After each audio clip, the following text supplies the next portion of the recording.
Matematik kita 1 SPM. Macam mana kita nak jawab soalan nombor 5 ni? Dalam raja 1, A, B, C, D, E ialah sebuah pentagon sekata, iaitu sama. So, A, B, C, D, E adalah sudutnya semuanya sama. A, E, F dan B, C, G ialah garis lurus. Okey, yang ni garis lurus. Jadi, cari nilai X. So, dia cari nilai X. Jadi, macam mana kita nak jawab soalan ni? Okey, mudah je. First, kita kena ingat yang ni dulu, iaitu formulanya kurungan N tolak 2 tutup kurungan darab 180 darjah. Wajib ingat je. So, N ni adalah bilangan sudut ada berapa N. So, pentagon ada 5 sudut. 1, 2, 3, 4, 5. Jadi, macam mana kita nak jawab soalan ni? Okey, first kita guna formula dulu. Buka kurungan 5 tolak 2 darab 180 darjah. Kita guna formula. Ni 5 ni kita ambil dekat sini ada 5 sudut. 1, 2, 3, 4, 5. 5 tolak 2 darab 180 darjah. Kita akan dapat 540 darjah. 540 darjah ni adalah keseluruhan A, B, C, D, E.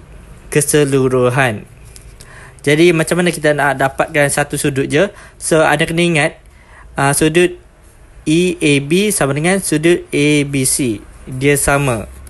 Sudut EAB sama dengan ABC. Sudutnya sama. So kita nak dapatkan setiap sudut ni. Berapa setiap sudut? Kita boleh bahagikan 540 darjah 540 kosong bahagi 5. Kita akan dapat 108 darjah. Okey. So setiap ni adalah 108. Yang ni 108, 108. Dan yang ni juga 108. Yang lain juga 108, yang ni juga 108, yang ni juga 108. Tapi saya letak 2 je sebab kita nak dapatkan sudut X. Okey, lepas tu, lepas kita dapat sudut ABC dengan EAB ni. So, macam mana kita nak dapatkan sudut X ni? So, anda kena ingat, jika petak ataupun jika kotak, sudut keseluruhan kotak adalah 360 darjah. Betul tak?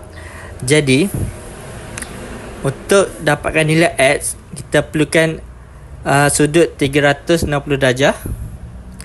360 darjah tolak 108 tolak 108 tolak 74. Okey, dari mana saya dapatkan 108 ni? 108 ni dengan 74 adalah dekat sini. 360 darjah keseluruhan tolak 108 tolak 108 tolak 74 untuk dapatkan nilai X. Jadi, selepas kita tolakkan semuanya, kita akan dapat 70 darjah. X sama dengan 70 darjah. Jadi, ini adalah jawapannya. So, jom kita tengok ada tak jawapan untuk ni. Ada. Jawapannya adalah A. Jadi, ini adalah jawapannya. Mudah je kan nak jawab soalan ni? Kena tahu formula je.